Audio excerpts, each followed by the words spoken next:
स्थान देवता को नमन के साथ साथ आप सभी को सादर नमस्कार।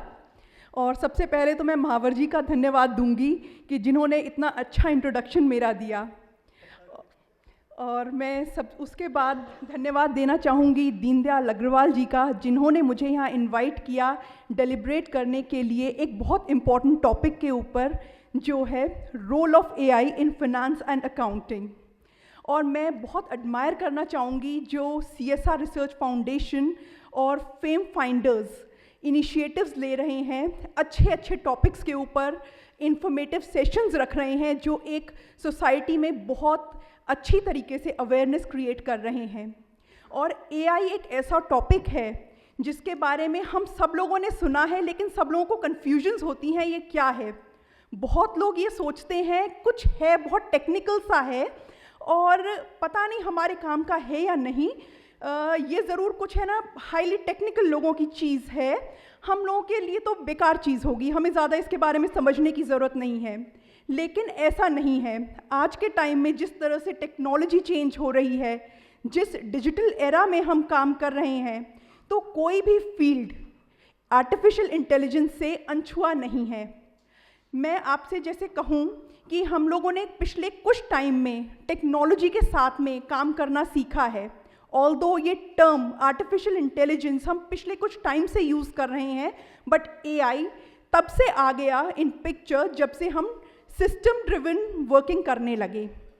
अगर मैं बात करूं अकाउंटिंग फील्ड की, अगर हम पुराने ज़माने में जिस तरह से काम करते थे, डे बुक्स बना करती थी, फिर मैनुअली लेजर्स बनते थे, फिर उसके बाद में हम लोग सारे टैली करते थे, अपनी फिगर्स को बैलेंस शीट और P&L बनाया करते थे, और उसके बाद में रिकन्सिलिएशंस किया करते थे, जो एक मैनुअल टास्क हुआ करता था और बहुत टाइम और एनर्जी लेता था। नो डाउट उसके लिए स्पेशलाइज्ड पीपल हैं जो एक स्किल सेट और नॉलेज रखते हैं उसके लिए, but despite that it takes time. एक टाइम के बाद में टेक्नोलॉजी आई पिक्चर में, हम लोग टैली पर काम करने लगे। टैली पर हम जर्नल एंट्रीज बुक करते हैं, तो साथ के साथ में हमारे लेजर भी बन जाते हैं, हमारे P&L का इम्पैक्ट दिख जाता है, बैलेंस शीट दिख जाती है, और हम जैसे जैसे एंट्रीज करते जाते हैं हमारे अकॉर्डिंगली रिपोर्ट्स भी बन जाते हैं। उसके बाद आया ERP, और वहाँ से एक गेम चेंजर आया, इस रेवोल्यूशन हुआ, एक तरह से फाइनेंशियल ट्रांसफॉर्मेशन हुई। तो इसके लिए मैं आपको एक ब्रीफ इंट्रोडक्शन देना चाहूँगी कि हमारी इस फील्ड में क्या एडवांटेजेस हैं, और मैं कोशिश करूँगी कि मैं जितना हो सके सिंपल रखूँ, क्योंकि यहाँ पर इंडस्ट्री लीडर्स हैं अलग अलग इंडस्ट्रीज़ के, तो हर किसी को समझने में आसान रहे। Next slide please. 3 key benefits हैं, वैसे तो बेनिफिट्स AI के बहुत ज़्यादा हैं, बट 3 मेजर बेनिफिट्स हैं अकाउंटिंग एंड फाइनेंस में, जो है enhance accuracy, improved efficiency and increase speed. जब मैनुअली किसी भी प्रोसेस पे काम होता था, तो ह्यूमन जब भी काम करता है तो कई बार ह्यूमन मूड ओवरपावर कर जाता है, कई बार फटीग ओवरपावर कर जाता है, कई बार किसी की हेल्थ की सिचुएशंस होती हैं, तो उसमें एरर होने के काफ़ी चांसेस होते हैं। बट मशीन जब काम कर रही है तो वो सारे फैक्टर्स नलिफाई हो जाते हैं, और मशीन एक डिफाइंड प्रोसेस के ऊपर काम करती है, और ह्यूमन एरर्स ख़त्म हो जाते हैं, जिसकी वजह से एक्यूरेसी बढ़ जाती है।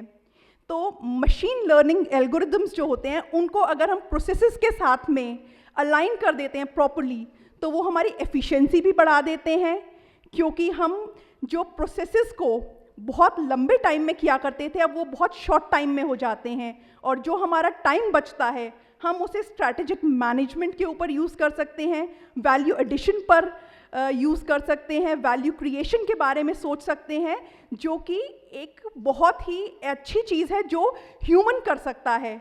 मशीन तो रूटीन प्रोसेसेस को कर सकती है। तीसरा है कि कोई भी काम जो हम मशीन के थ्रू कर रहे हैं वो बहुत इंक्रीज स्पीड पे होता है। अगर मैं आपको छोटा सा एग्जांपल दूं, पहले के टाइम में हम लोग एक्सेल पे काम करते थे, एक्सेल पे आज भी काम होता है, लेकिन मैक्रोज बनने शुरू हुए।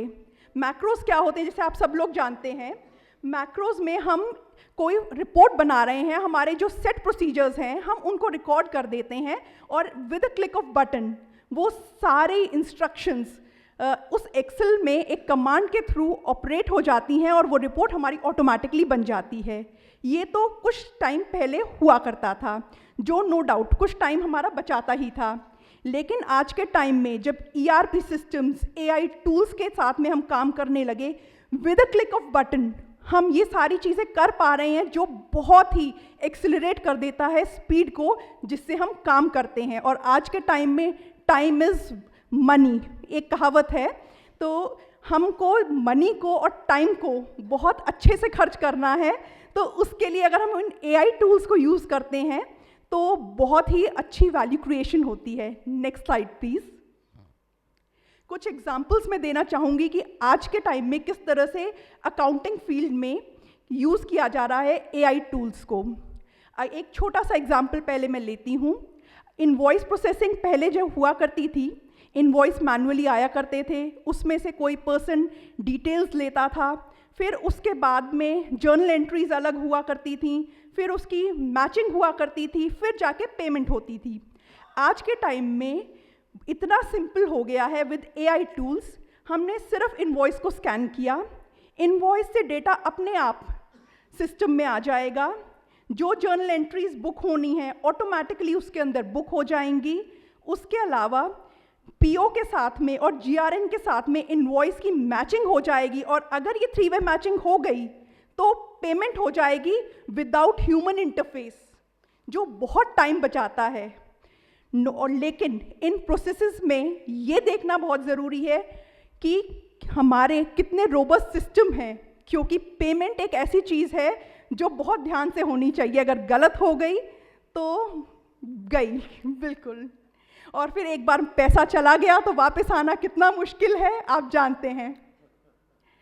तो होता क्या है आज के टाइम में, ऑल्दो ERP सिस्टम्स इतने रोबस्ट तरीके से डेवलप किए गए हैं, AI टूल्स इतने अच्छे बना दिए गए हैं कि इसमें ह्यूमन इंटरफेस की ज़रूरत नहीं है और ऑटोमेटिकली चीज़ें बन जाती हैं और पेमेंट भी हो जाती है। रिकन्सिलिएशंस एक रेगुलर टास्क है जो हो जाता है। एक दूसरा एग्जाम्पल देती हूँ अकाउंटिंग फील्ड का ही। फॉर एग्जाम्पल हमने प्रीपेड एक्सपेंसेस की जर्नल एंट्री बुक की। अब हम लोगों ने एक प्रीपेमेंट शेड्यूल बना दिया और वो हमने अपने सिस्टम में फिट कर दिया। अब हमें हर महीने, अगर हम मंथली बुक्स क्लोज कर रहे हैं, हमें हर महीने याद रखने की ज़रूरत नहीं है, अरे हमें वो शेड्यूल खोलना है और अब हमें अगली जर्नल एंट्री बुक करनी है। क्या करना है, हमें बस एक बटन क्लिक करना है और वो उस अमाउंट की प्रीपेड एक्सपेंस की जो रिलीज़ है वो अपने आप हो जाएगी और जर्नल एंट्री बुक हो जाएगी। आपको कुछ नहीं करना। ये एक बहुत बड़ा एडवांटेज है। ह्यूमन एरर का कोई चांस नहीं है और बहुत अच्छे से मल्टीनेशनल कंपनीज इसको यूज़ कर रही हैं। उसके अलावा एक एग्जांपल और आपको देना चाहूँगी। जैसे आज के टाइम में मल्टीनेशनल कंपनीज ऑपरेट कर रही हैं और मल्टीपल करेंसीज में काम होता है। एक कॉन्सेप्ट होता है होम करेंसी, एक कॉन्सेप्ट होता है रिपोर्टिंग करेंसी।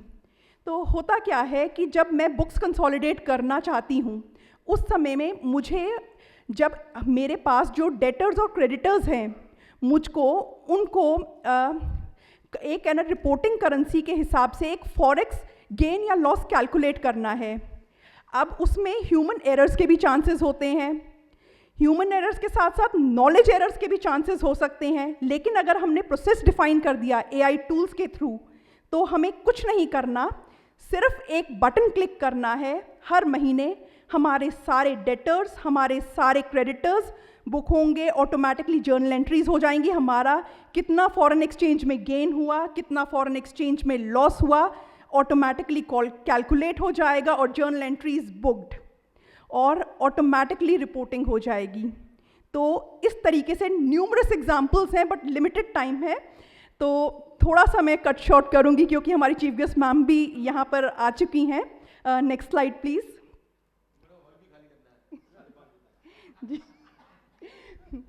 हम लोग फाइनेंशियल एनालिसिस और डिसीजन मेकिंग में बहुत अच्छी तरह से यूज़ कर रहे हैं आर्टिफिशियल इंटेलिजेंस को। जैसा अभी आकाश जी बता रहे थे प्रिडिक्टिव एनालिसिस के बारे में, फ्रॉड डिटेक्शन के बारे में, फाइनेंशियल मॉडलिंग के बारे में मैं बहुत डिटेल में नहीं जाना चाहूँगी क्योंकि वो इन डेप्थ उसके बारे में बता चुके हैं, बट हम चार्टर्ड अकाउंटेंट्स भी, ऑडिटर्स जो हैं, ऑडिटिंग के टाइम, आज के टाइम में फ्रॉड डिटेक्शन के बारे में के लिए टूल्स यूज़ कर रहे हैं जो बहुत हेल्पफुल हैं। उसके अलावा हम लोग जब मैनेजमेंट रिपोर्ट्स बनाते हैं, पहले जो मैनुअली बनती थी, आज with click of a button बन रही हैं और बहुत अच्छी और एक्यूरेट बन रही हैं। और आज के टाइम में रिपोर्टिंग का लेवल इस तरह का है कि हम रियल टाइम एनालिसिस कर सकते हैं with click of a button. हमें पीरियड क्लोज होने की या बुक्स क्लोज होने का वेट नहीं करना, रियल टाइम एनालिसिस कर सकते हैं और अकॉर्डिंगली हम डिसीजंस ले सकते हैं। फाइनेंशियल प्लानिंग और रिपोर्टिंग बहुत ईजी हो गई है इन टूल्स के हिसाब से, और बहुत चीज़ें हैं जो हम आगे कर सकते हैं। Next slide please. अब रिस्क भी आते हैं इन चीज़ों के साथ में। साइबर सिक्योरिटी नो डाउट बहुत बड़ा रिस्क है, बट आज के टाइम में ERP सिस्टम्स जो हैं उन रिस्क को केटर कर रहे हैं, बट स्टिल जहाँ टेक्नोलॉजी आती है हम लोग काम कर रहे हैं मशीन लर्निंग के थ्रू, लेकिन वो मशीन लर्निंग आई है ह्यूमन इंटेलिजेंस के थ्रू। अब ह्यूमंस पॉजिटिव भी सोचते हैं और नेगेटिव भी सोचते हैं, और पॉजिटिव काम करने वाले भी काम कर ही रहे होते हैं, नेगेटिव वाले थोड़ा उससे पहले पहुंच जाते हैं। तो आज के टाइम में वो रिस्क एसोसिएटेड बहुत ज़्यादा है, तो गवर्नमेंट भी उसके ऊपर आज के टाइम में काम करे। टेक्नोलॉजी जितनी फास्ट इस ग्रो कर रही है उसके साथ में रिस्क भी बहुत हैं।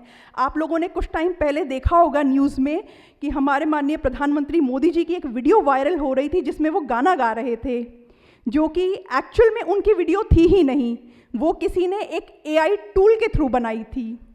तो इस तरह की कई चीज़ें हैं, और आप लोगों ने डिजिटल अरेस्ट के बारे में सुना है। ये सारा AI के एक तरीके से डिसएडवांटेजेस हैं। मैं अगर आपको डिफरेंट वर्ड्स में कहूँ तो एडवांटेजेस और डिसएडवांटेजेस दोनों हैं, दो धारी तलवार है। अब हमें ये डिसाइड करना है कि हमें इसको किस तरह से इस्तेमाल करना है, तो हम लोगों को उन रिस्क को ध्यान में रखते हुए करना है। और बहुत इंपॉर्टेंट एक कंसीडरेशन आ जाती है कि एथिकल यूज़ किसी भी चीज़ का किस तरह से हो, और आज के टाइम में वो बहुत बड़ा कंसर्न है। इवन हमारी गवर्नमेंट बहुत ज़्यादा इसके ऊपर फोकस्ड है। आपने देखा होगा पिछले कई सालों में जब भी बजट्स आ रहे हैं तो फाइनेंस ट्रांसफॉर्मेशन के ऊपर, टेक्नोलॉजी के ऊपर गवर्नमेंट बजट्स एलोकेट कर रही है, क्योंकि वो चाहती है टेक्नोलॉजी आगे बढ़े और लोगों के लिए एक एनेबलिंग एनवायरनमेंट हो। लेकिन जब वो एनेबलिंग एनवायरनमेंट हो रहा है तो रिस्क भी एसोसिएटेड हैं, तो उसके लिए लॉज बनने ज़रूरी हैं जिसके ऊपर गवर्नमेंट अभी काम कर रही है।